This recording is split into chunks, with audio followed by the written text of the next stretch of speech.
let me give you an update on the skateboard leg.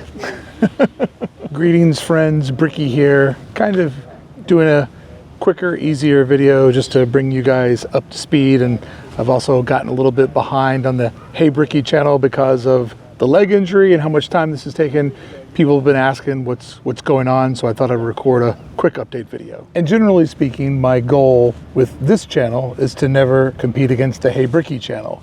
So typically I won't post over here on Saturdays because my goal with the other channel is to put up one quality evergreen video every Saturday. So unfortunately, I'm pushing back the Hey Brickey video. It'll show up on Sunday just to keep the regular rotation going. Give myself an extra day because the story I'm telling is very evergreen, but also kind of timely because it has to do with how sometimes Disney makes parks that people refer to as Disney parks, but they're not Disney parks. They're licensing deals.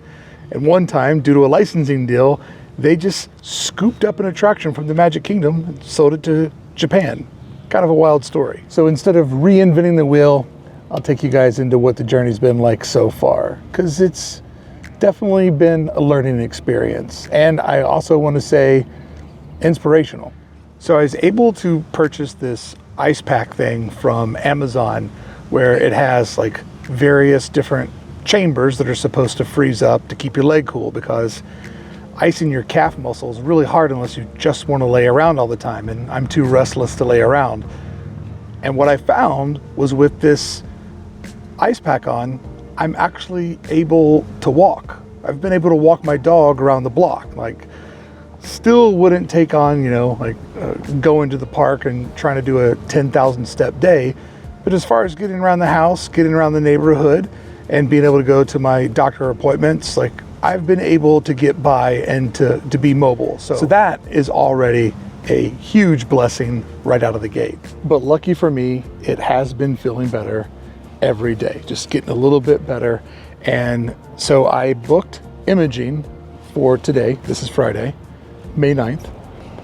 And it's like, do you get the imaging or do you not get the imaging? And ultimately I decided that even if I just paid a couple $100 for somebody to tell me it's a sprain, it'd be nice to know that it's a sprain. Like, I just want to know what I'm working with, because I don't want to assume that it's getting better and do something stupid and create some sort of long-term damage when there's no need to. I just want to know what I'm dealing with so I can do what needs to be done and make this a massive learning experience about getting older and taking care of myself. So today was said appointment, and after filling out 8 pages of paperwork. Why is it so much paperwork? And the cost to get imaging, I got a MRI, that's what it's called. My first one ever. Kind of wild being inside that machine. But for my international viewers and our international friends, you'll find this fascinating. Imaging was $325, making my grand total now at about $360 for all of this. And that's on top of paying $980 a month. I know our international friends think that the US healthcare system is absolutely crazy, because we all know it is. So hopefully now that that's been recorded and somebody can look inside the leg, I'll know what I'm working with and I'll make the appropriate lifestyle adjustment to get this healed, and then to try to make sure something like this doesn't happen again. But I heard a really powerful quote this week that I wanted to share because the timing on it was perfect. I don't know if I would have heard this properly if I wasn't in this week's mindset. So I wanted to share it with you, and it came from the oddest of all places. Now, I don't know if you ever listened to the Howard Stern show, but I haven't missed one episode since about 1999. Absolutely love the show. And if you haven't heard for a while, then you're probably unaware that Robin Quivers has been fighting cancer for some time now. And what a fighter she is. The woman is nothing but resilience, and has serious cancer and has only missed, I think, 1 or 2 days of work. Like, just such an inspiration how hard she's been fighting this and not letting it get the best of her. And this quote that came up this week was, when you're healthy, you have a million problems. But when you're not healthy, you only have one problem. And I thought that that was so true and so powerful, because what did I say on my skateboard over at the beach? That our health is like the one thing we always take for granted. Those of us that are blessed with mobility and good health, you always take it for granted until the second when it fails you. And then that's only when you realize how good you had it just seconds ago. My instant thought was like, yep, health, we take it for granted until we don't have it. And it's like literally all of the things that I think are so important, they're still important. They haven't gone away. I'm an adult, I got responsibilities. But just the hum in the back of my brain is, you got to get this leg healed. You got to get back at it. Like you can't live this way. And so I know I sound incredibly like selfish and whiny, because there's a lot of people that have to live with mobility problems all the time. And I'm just visiting this lifestyle, hopefully for a small stint. But man, oh man, has this week put things into perspective. And that quote, 1,000,000 problems when you're healthy, but one when you're not, is just mind-blowing.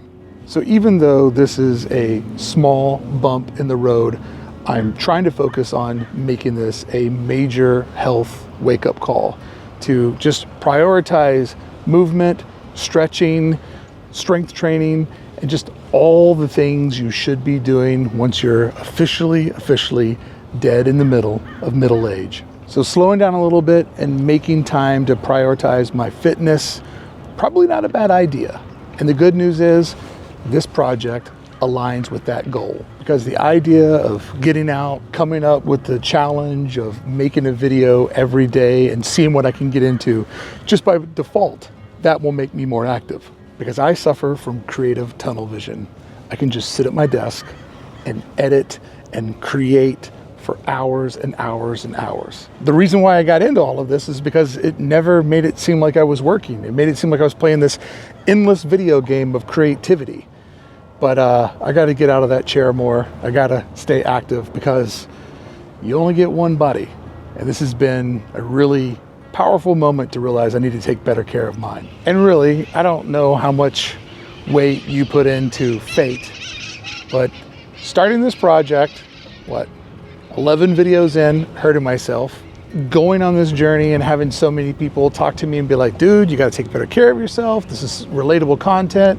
This happened to me, that happened to me. Like, the fact that the comment section has been so relatable, and the very fact that this project is going to bring more activity, more movement into my life, it almost feels like all of this was kind of meant to be. And then when I heard that quote from Robin on the show, which, by the way, I'm like 2 weeks behind, so me listening to that quote perfectly aligned with my journey, but not any sort of relationship to where that shows that in real time, it kind of makes me feel like everything right now is happening for a reason. And that feels pretty damn good. Thanks a lot for showing up. I know this is a little bit more of a low-key video, but I wanted to kind of bring you guys in a loop on what's going on, and also didn't want to spend too much time here because I got to get that other video done. I'll see you over at the other channel tomorrow, and I'll see you back here on Monday, maybe? I appreciate you. Thank you so much for watching.